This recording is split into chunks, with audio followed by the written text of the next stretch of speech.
The night was clear over central Germany, and that was the worst kind of night to be flying over it. The bomber stream crossed the Dutch coast in loose formation, each Lancaster maintaining position by instrument, by habit, by the low red glow of exhaust stacks ahead.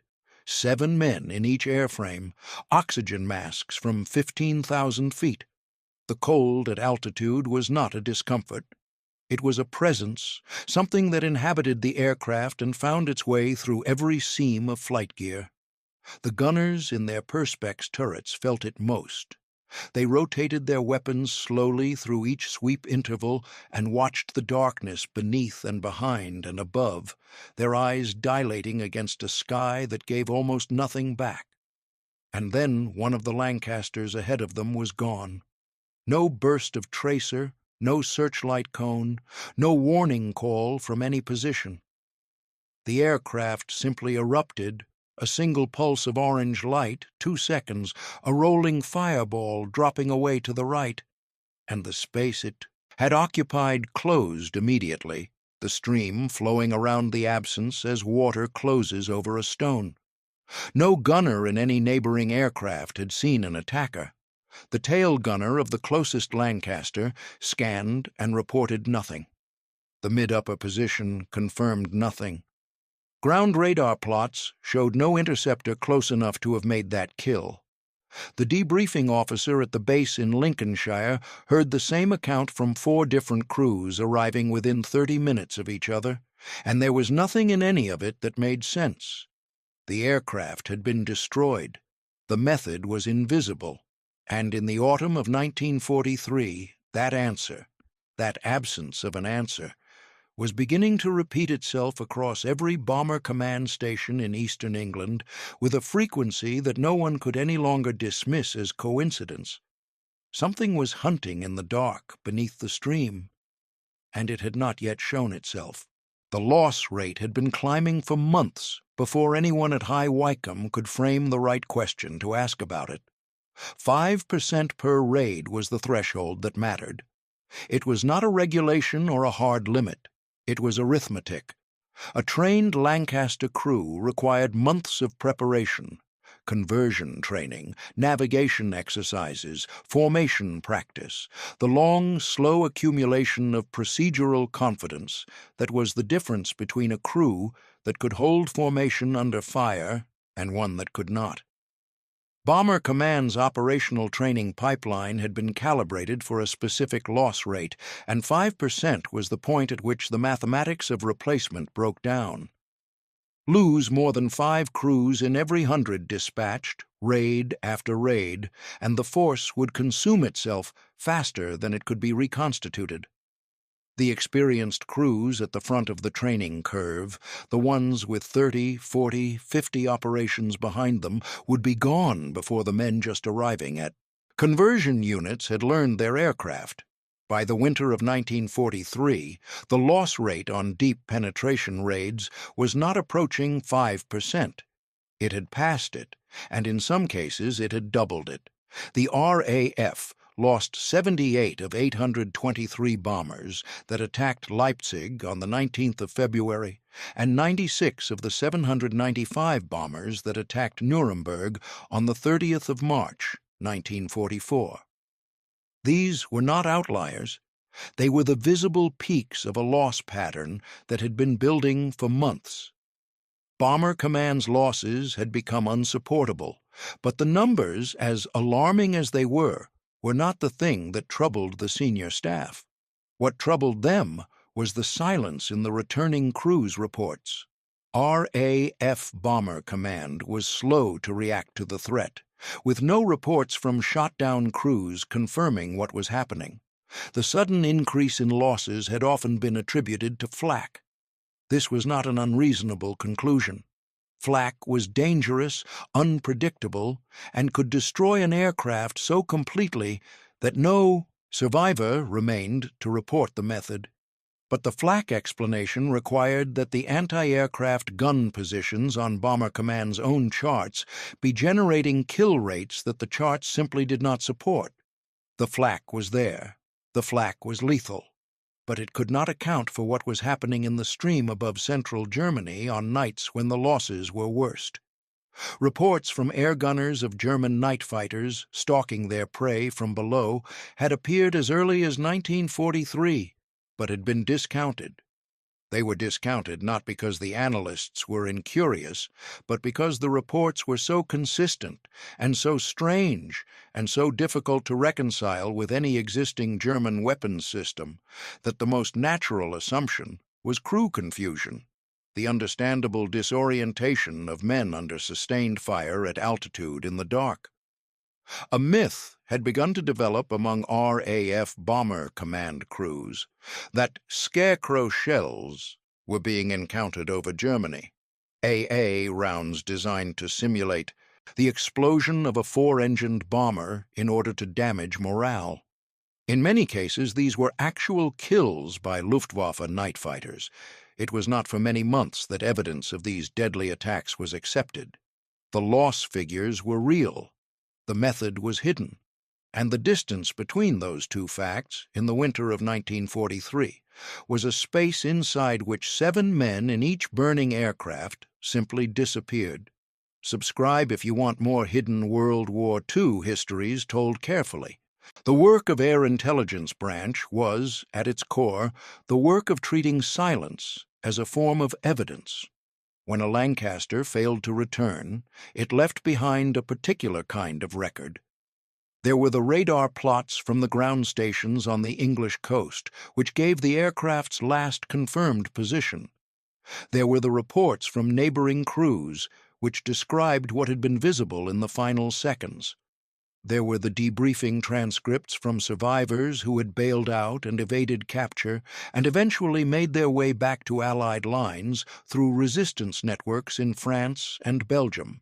And there were, crucially, the recovery reports, the German paperwork generated by the Luftwaffe salvage teams and local civil authorities who attended crash sites in occupied Europe and recorded what they found. Some of that paperwork was captured in raids. Some was photographed by agents. Some arrived through the intelligence networks maintained by RAF liaison officers working with resistance contacts in Belgium, the Netherlands, and northern France. It was fragmentary, inconsistent in its terminology, and frequently incomplete. But it existed, and the analysts at High Wycombe had learned to read it carefully. What the recovery reports began to show, when laid against each other in sequence, was a damage pattern that did not match any known form of conventional night fighter attack. The conventional attack came from behind and below. A night fighter, guided to a position astern of its target by ground radar and then by the pilot's own eyes, would close to within a few hundred yards, align on the bomber's exhaust stacks, and fire forward. The damage from such an attack was visible: penetration through the rear fuselage, the tail surfaces, the gunner's positions. The geometry was well understood. The RAF had been receiving these attacks since 1940. The geometry in the new reports was wrong. Not until well into 1944 did the RAF begin to understand what was happening, and then only by hard thinking after studying the very few bombers that had, by great good fortune, managed to break out of the attack and bring back to Britain evidence of air-to-air strikes, all at a near vertical angle. The penetration was from below, not from behind and below, at the shallow angle of a stern chase, but from directly beneath, on a steep upward trajectory, entering through the bomb bay and the wing roots, through the fuel tanks that sat between the inboard and outboard engines. The structural failure patterns recorded in the crash reports matched this trajectory. So did the fire patterns. So did the wreckage distributions. The optimum target for such an attacker would be the wing fuel tanks rather than the fuselage or bomb bay, because of the risk that exploding bombs would damage the attacking aircraft itself. The crash reports showed burns consistent with wing tank ignition. They showed wing spar failures at the roots. The sequence of destruction: fuel first, then structural collapse, then total disintegration, was not what you got from a conventional stern attack or from flak. It was what you got from something firing from directly below, very close, with a large caliber weapon, in a single concentrated burst. Whatever it was, it had been firing straight up through the part of every Lancaster, every Halifax, every Sterling that carried no defensive gun position. No rear turret faced down. No mid-upper turret reached that far below the horizon. The bomb aimer's position at the forward nose was occupied and armed but pointed forward and down. The belly of every heavy bomber in Bomber Command's order of battle was exposed, undefended, invisible to every crew member, and apparently invisible to the attacker from the inside of the aircraft being destroyed. The question that emerged from the damage patterns was not yet fully formed. It was more of a direction. Something had found the one angle that no one was watching, and it was using that angle with extraordinary efficiency. No one at High Wycombe had yet named what it was, but the wreckage was patient. It had already told them almost everything. The idea had not arrived fully formed from a laboratory or a weapons development bureau. It had arrived from a single officer with an observation and the persistence to act on it. Oberleutnant Rudolf Schönert of 4/NJG-2 decided to experiment with upward-firing guns in 1941 and began trying out upward-firing installations amidst skepticism from his superiors and fellow pilots. The skepticism was understandable. The standard night fighter tactic, approaching from behind and below, using radar to close the distance and the pilot's eyes to make the final alignment, had been working. The Luftwaffe's Nachtjagdgeschwader were experienced, well-equipped units whose pilots had developed genuine expertise in the difficult, precise, unglamorous work of finding a single bomber in a dark sky over a blacked-out continent. But Schönert had noticed something. The approach from astern was technically demanding. The fighter had to approach the target bomber from the rear in order to shoot it. It and RAF bombers were equipped with powerful rear turrets. The main use of those turrets was surveillance. When a night fighter was seen approaching, the gunner would call for the bomber to execute a sharp maneuver, which was typically successful in making the bomber disappear from the fighter's radar. The rear attack was an attack against the strongest face of the target. It required speed, precision, and an element of luck. And it got crews killed. The belly offered something different. A night fighter approaching from below had no defensive guns to worry about.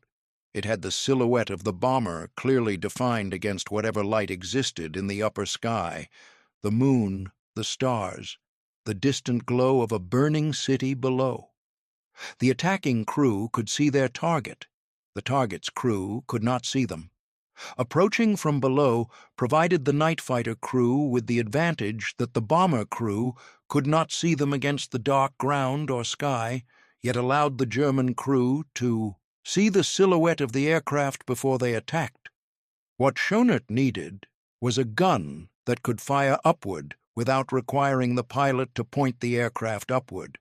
Because an aircraft pointing upward at 70 degrees while trying to maintain a controlled firing position was an aircraft that had lost its aerodynamic stability and its ability to aim accurately.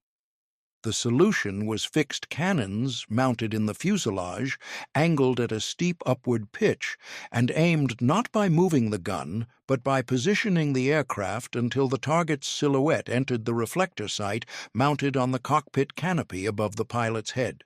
The first installation was made late in 1942, in a Dornier Doe 17Z-10 equipped with an early version of the FUG-202 Liechtenstein radar.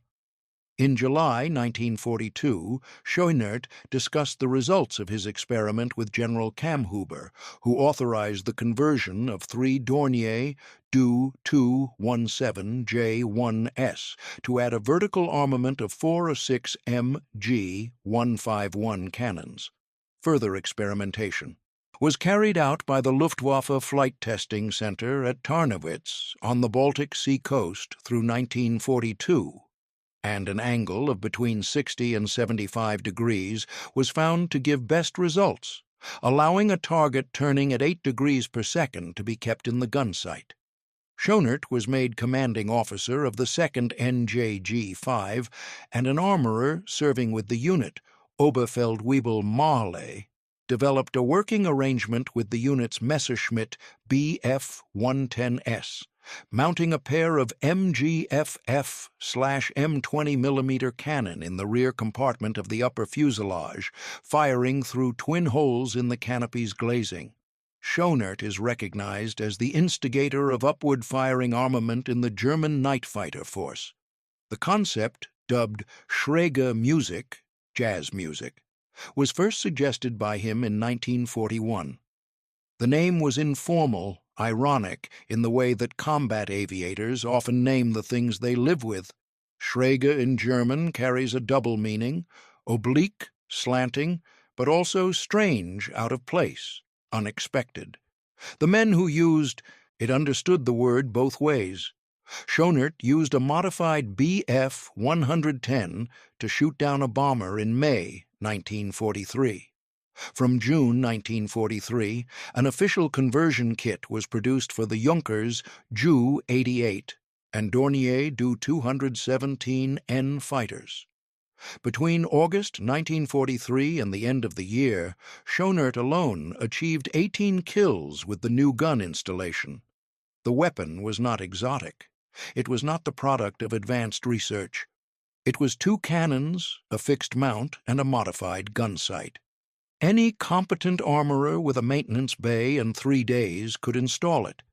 The genius was not in the mechanism. The genius was in the angle. The recognition that the most dangerous geometry in a night sky was the one no one was defending. A typical engagement with Schräge Musik lasted less than 60 seconds from visual acquisition to kill. The sequence was nearly identical each time it worked correctly, and through the winter of 1943 and into 1944, it worked correctly with extraordinary regularity. The night fighter, a Bf-110 or a Ju-88, its exhaust stacks fitted with flame dampers, its approach engines throttled to match the bomber stream's speed, would be directed toward the stream by ground control radar. The Zame-Sao system, the controlled freelance interception doctrine that had replaced the earlier rigid Kamm-Huber line approach, placed experienced crews inside the stream itself, where they could hunt at will, guided by the radar operators below and by the radio transmissions of navigational beacons that Bomber Command was still unaware had been compromised. In the Ju-88 G6, the Revi 16N gun sight was modified to allow the pilot to aim at the target by placing a mirror above his head, parallel to a similar mirror placed behind the gun sight, functioning together in the manner of a periscope. The Ju-88 G6 was guided into position from sighting and final approach by commands from the radar operator, with the pilot only taking over when visual contact was made just prior to firing. The approach was from below and behind, closing slowly, the night fighter's speed matched to the bomber's, so that the relative motion between them was near zero. The bomber stream at this point was not a formation in any elegant sense. It was a river of aircraft, 2 or 3 miles wide and sometimes 100 miles long, each aircraft maintaining its place by instrument and by the dim shapes of the aircraft nearest to it. The density of the stream was the protection. No individual crew could monitor the space below their aircraft. No gun position covered it. The Schräge Musik pilot would slide beneath a Lancaster or Halifax at a distance of 400 to 500 feet, sometimes closer. At that range, the bomber's silhouette occupied the entire upper field of vision. The bomb bay doors were often visible. The identification markings in adequate moonlight could sometimes be read. This innovation allowed the night fighters to approach and attack British bombers from below, where they would be outside the bomber crew's field of view. The optimum point of aim was the wing between the inner and outer engines, because attacking the bomb bay risked detonating the bomb load, which would destroy the attacker along with the target. The pilot would hold position for several seconds, a remarkable act of nerve at that altitude, at that speed, that close to an aircraft carrying a full bomb load, and then fire. A single burst, 3 seconds, sometimes 2. The bomber crew was usually unaware of the direction of the attack, as the upward-firing guns used only very faint or no tracer ammunition. There was no muzzle flash visible from above. The shells entered the fuel tanks from below.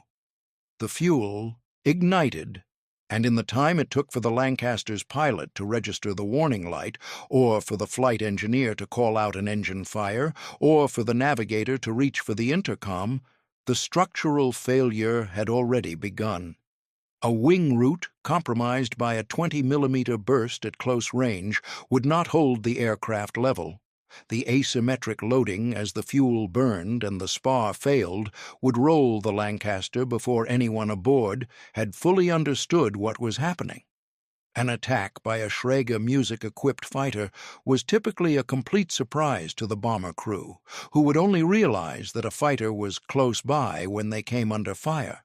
And the other crews in the stream, flying 200 yards away, their gunners, scanning the darkness behind and above and to the sides, would see the fireball. They would see it fall. They would see the stream close around the gap. They would not see what had made it, because it was already descending back into the dark landscape below, throttling up and moving toward the next aircraft ahead. The kill was invisible. The method was invisible. The attacker was invisible. And the bodies and the burning wreckage fell across the fields of Belgium and northern France and the industrial valleys of the Ruhr, and the reports that accumulated in the debriefing rooms at Lincolnshire and Yorkshire stations said again and again the same thing. We saw the aircraft explode, and we did not see the fighter. There is a category of military record that is deeply uncomfortable to examine. Not because it is brutal, though it is, but because the precision inside it forces you to understand exactly what was happening and to whom.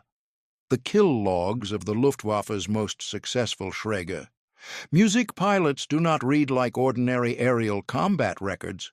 Ordinary aerial combat records contain accounts of maneuvering, of pursuit, of gun passes broken off as the target evaded. They contain the mutual risk of two armed aircraft trying to destroy each other from positions of relatively comparable visibility. The Schräge Musik logs contain something different.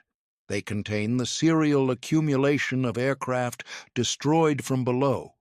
Without the destroyed aircraft's crew apparently knowing the attack was coming, without any gunner in any adjacent aircraft seeing the attacker, and without any survivor of those specific aircraft later identifying what had happened. Heinz Wolfgang Schnaufer and his crew, using their upward-firing cannons from a Bf-11OG night fighter, once shot down 7 Lancasters in the space of 20 minutes, between 2043 and 2103. 7 aircraft, 7 crews, 49 men if all positions were filled, in 20 minutes. The path of the returning stream, as one account recorded it, was clearly marked by the pyres of numerous downed victims. On that night alone, 4 night fighter crews accounted for 28 of the 62 bombers lost out of the 800 dispatched. These are not aberrations in the record. They are illustrations of a system working as its designers intended. It was not uncommon for Schräge Musik pilots to claim several 4-engined bombers per sortie. The limitation on their kill rate was not the target's defenses. It was ammunition, fuel, and the practical problem of locating the next aircraft in the stream quickly enough. An experienced crew, operating with good ground radar support and a dense stream overhead, could work methodically through a series, of targets with a consistency that no conventional aerial combat tactic could match. In the initial stages of its operational use by German air crews from mid-1943 to early 1944, many attacks using Schräge Musik achieved complete surprise while destroying many British bombers. The figures had been climbing since August 1943. Schräge Musik was first used operationally during Operation Hydra, the Allied bombing of Peenemünde, on the night of the 17th and 18th of August, 1943. Number 5. Group and 6 Group in the third wave lost 29 of their 166 bombers, well over the 10% losses considered unsustainable, and still the cause remained unconfirmed. The crews that survived such attacks during this period often believed that damage and casualties had been caused by ground-based anti-aircraft artillery rather than fighters, and much confusion resulted until the cause was successfully pinpointed. The weight of the record was beginning to press against the only explanation that had been offered. The flak guns below could not produce these numbers. The radar plots did not support conventional interceptions at the density needed. And somewhere in the distance between the loss statistics and the wreckage diagrams and the survivor testimonies, the analysts at High Wycombe were tracing the outline of a system that had been operating above them, in the dark, for over a year. The numbers were not the mystery anymore. The numbers were the shape of the answer. The mystery was whether anyone could read that shape before too many more crews lost their place in the stream and fell away in silence. Intelligence work at this level is not investigative in the sense that word usually implies. There is no single document that breaks a case, no single source that resolves the ambiguity. The process is slower, more methodical, more prone to false starts and institutional resistance than any retrospective account suggests. The analysts at High Wycombe began their systematic work not with a theory, but with a map. Every confirmed crash site in occupied Europe that could be attributed to a loss during a Bomber Command raid, plotted by date, by target, by aircraft type, by the last known position in the stream. The map was large. By the end of 1943, it contained hundreds of points, each one representing a crew, an airframe, a set of circumstances that could not be directly observed and had to be reconstructed from whatever evidence remained. Against this, they laid the Luftwaffe patrol zone data, the areas of known night fighter activity identified through radio traffic analysis, radar, intercepts, and the accumulated debriefing records of crews who had encountered conventional interceptions and survived them. The correlation was imperfect. Night fighter operations did not respect strict geographic boundaries, and the Zamisau freelance system made precise zone attribution unreliable. But the correlation between known Schräge Musik-capable unit locations and the pattern of the unexplained losses was gradually becoming visible. The physical evidence was the most important component. The damage reports from the crash sites, read individually, were ambiguous.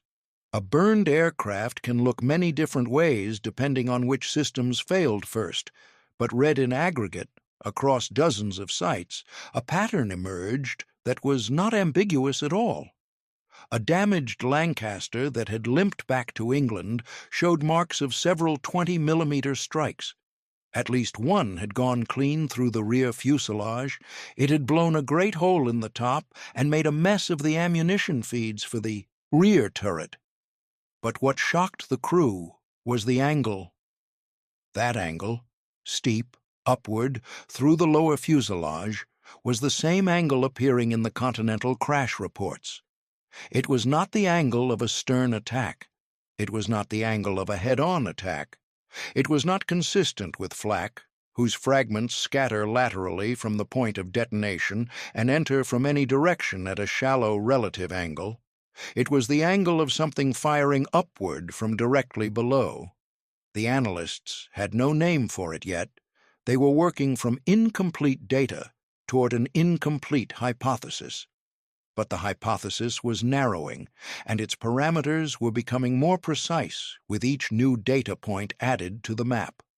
The operational research scientists, applying the exhaustive analytical discipline for which British wartime analysis was becoming known, deduced correctly that the Germans must be using upward-firing guns. There was a specific quality to the uncertainty at this stage. The analysts knew what the damage implied. They knew the geometry. What they did not yet know was the mechanism, the specific platform, the specific weapon, the specific sight system, the specific operational doctrine. They could describe the physics of what was destroying the aircraft. They could not yet confirm the engineering that was producing that physics.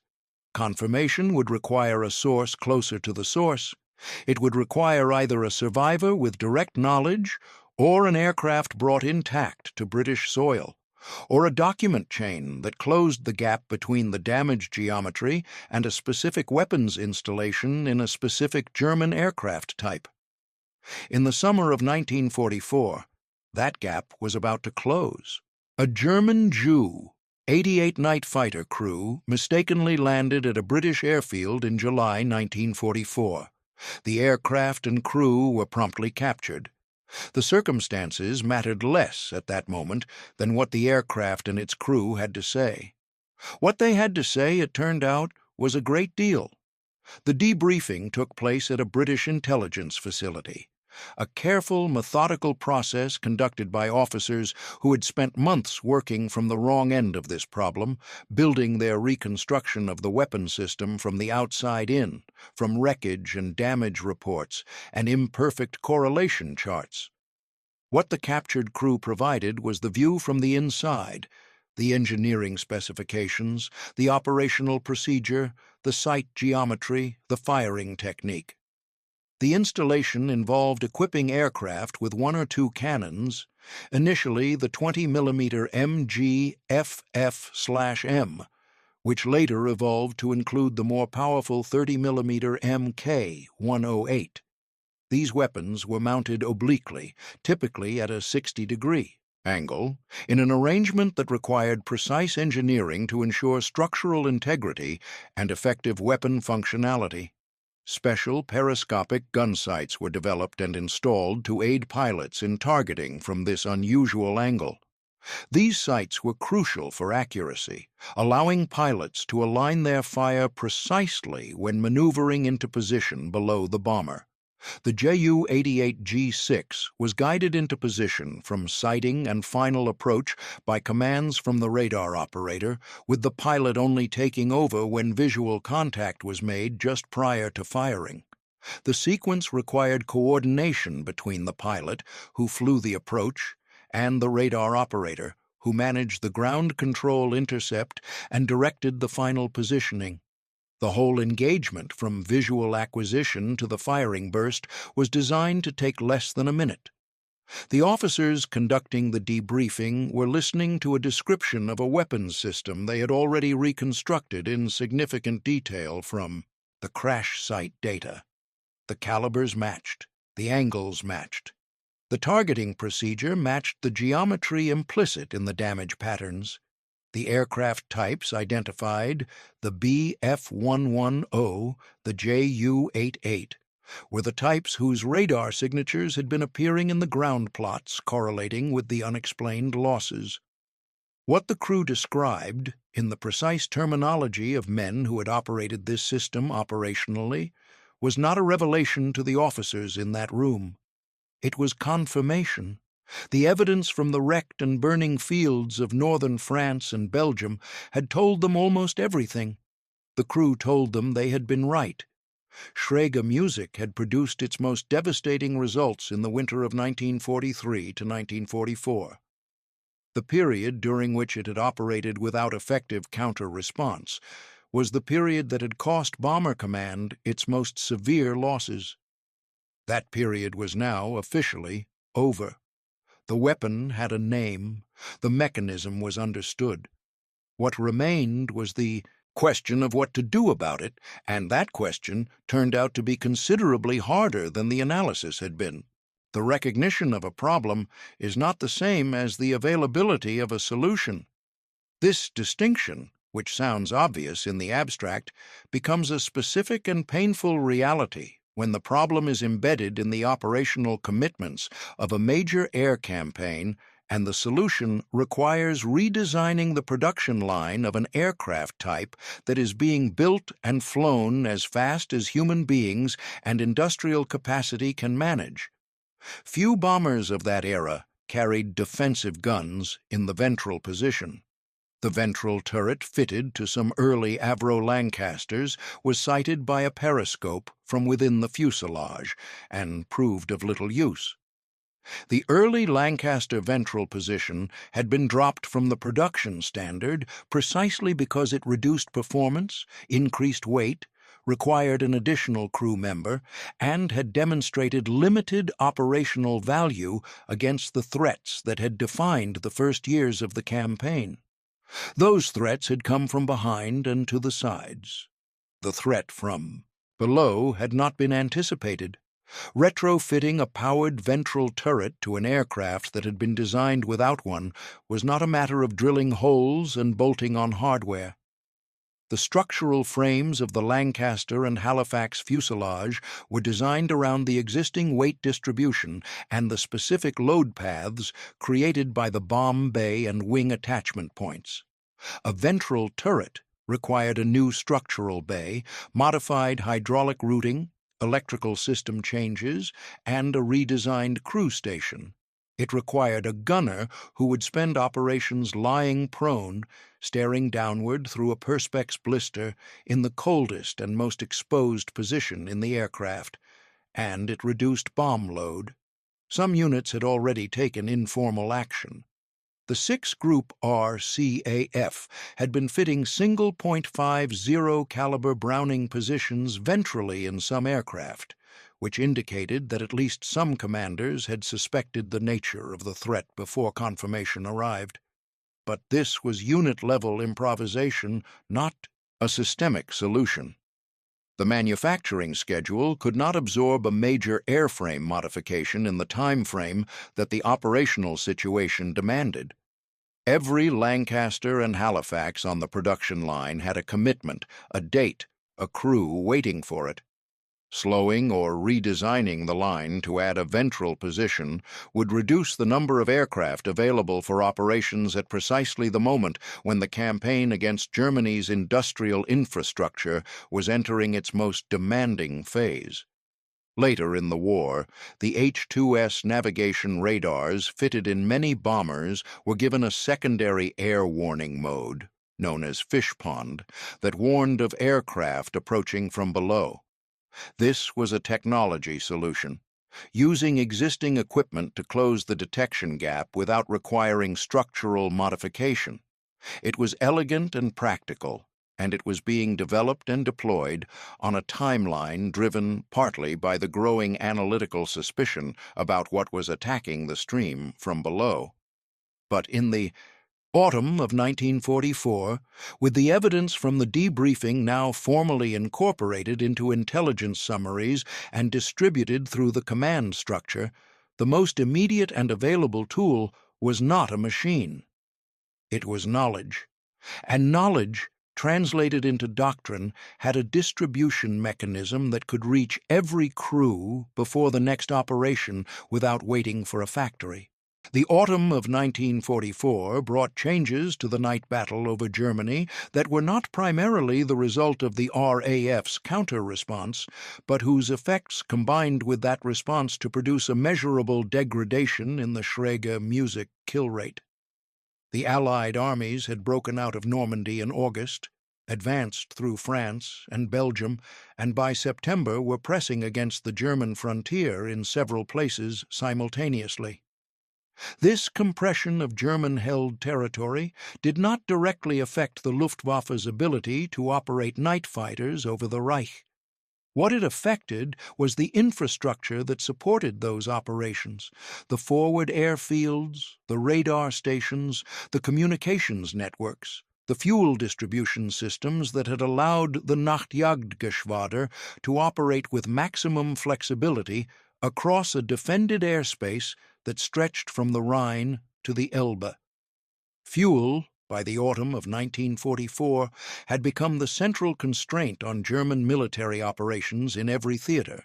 The oil offensive conducted by the USAAF's 15th Air Force against the Ploesti refineries and the subsequent systematic attack on synthetic fuel production by both American and British heavy bombers had reduced German aviation fuel stocks to a fraction of their operational requirement.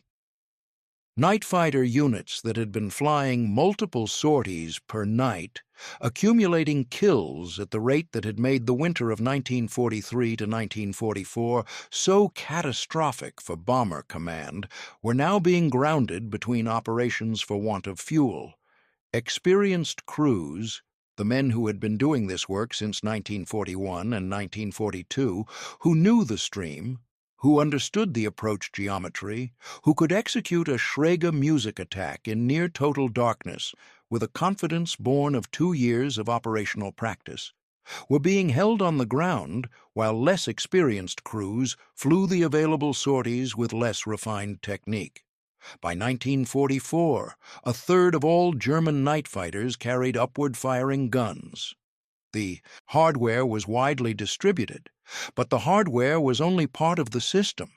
The other part was the experienced pilot who understood how to use it, and that part was being eroded by the fuel shortage, by the operational attrition that was consuming experienced Nachtjagd crews, and by the geographic compression that was shortening warning times and degrading ground radar coverage.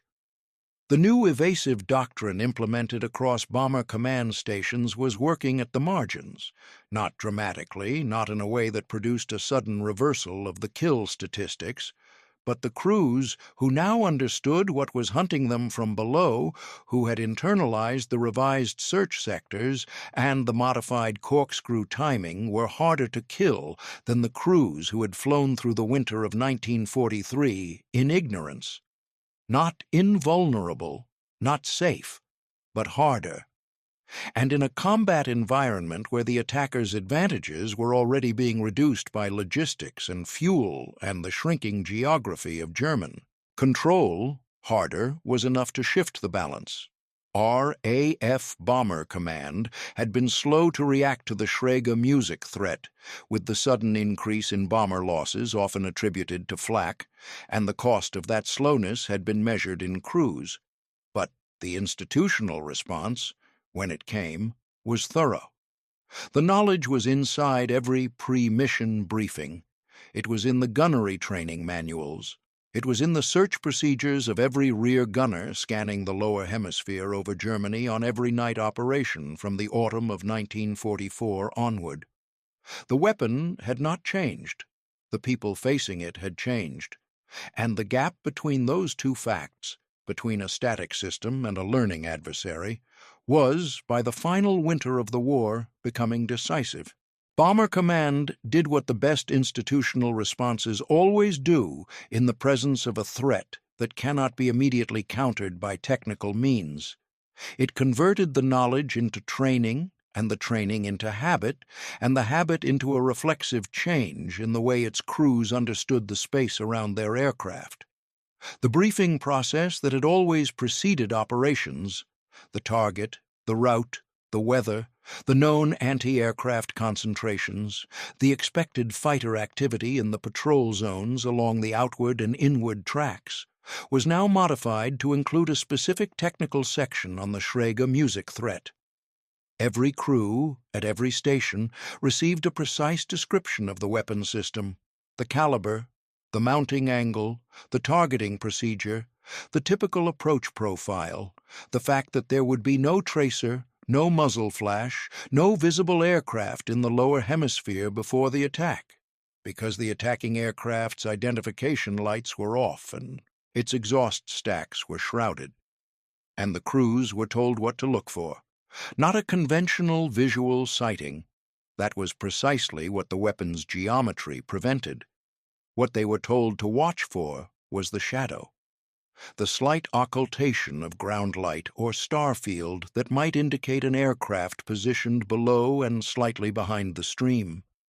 The subtle turbulence in the bomber's wake that, on calm nights, an experienced pilot might feel as an interruption in the airflow that suggested something large moving at similar speed a few hundred feet below the keel.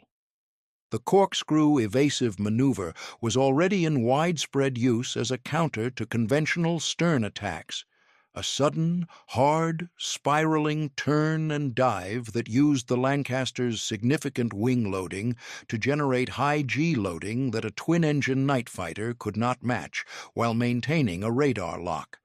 Against the conventional attack, the corkscrew had proven effective. Against Schräge Musik, it needed to be initiated earlier, before the attacker had reached firing position, which required the crew to detect the approach before it was complete. The geometry of the attack made this difficult.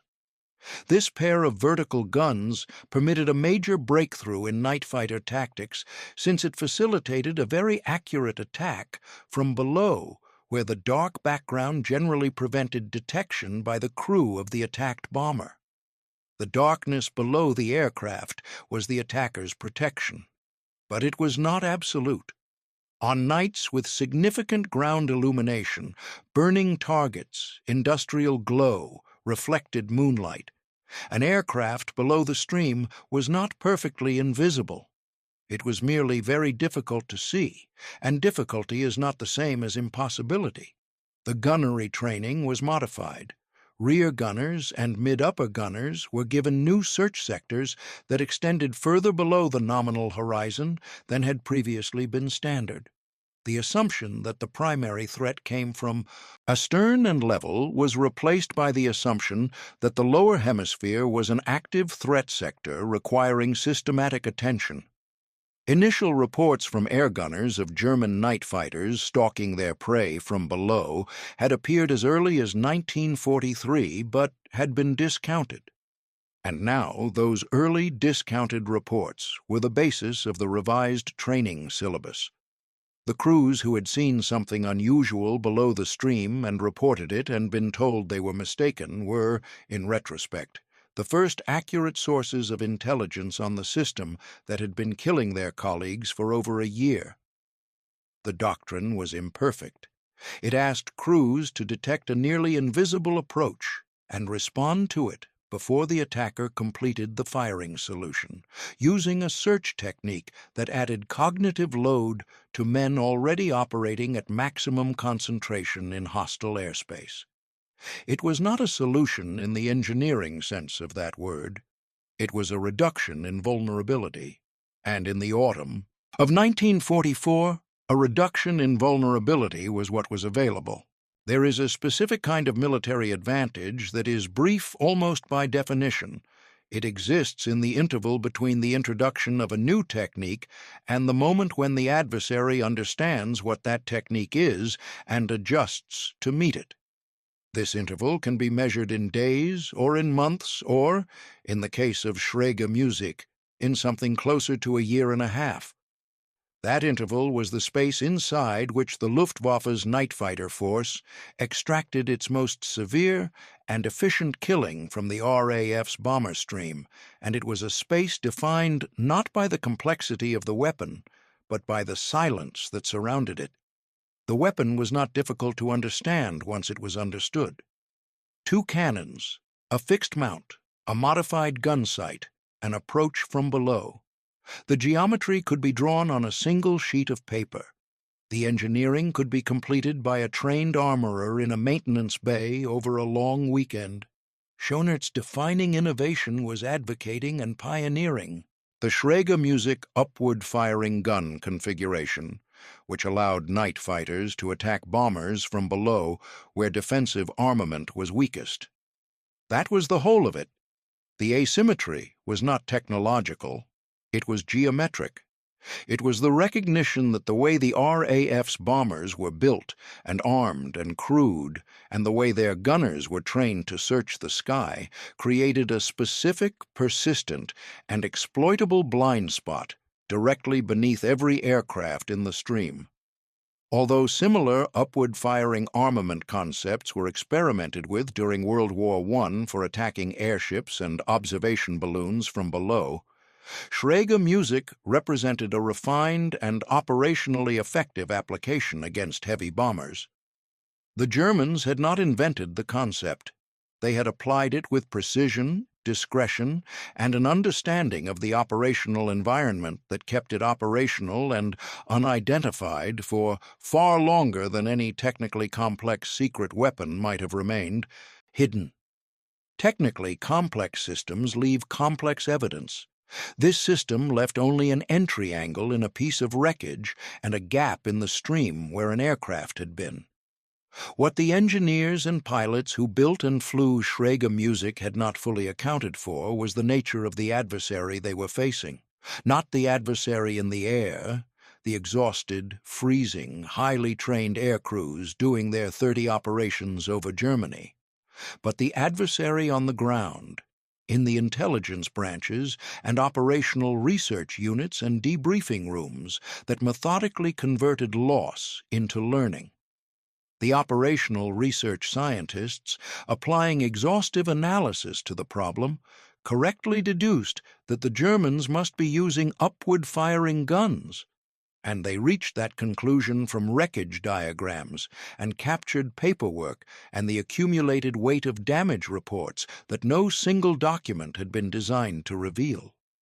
The Allied habit of treating every loss as a question and every question as deserving a systematic answer was not dramatic.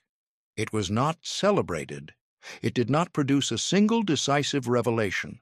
It produced instead a slow accumulation of certainty from uncertain fragments until the certainty was sufficient to act on.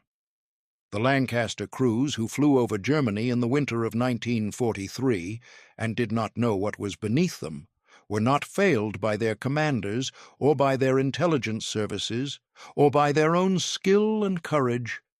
They were failed by a gap in collective knowledge that a new weapon had opened before anyone knew to look for it.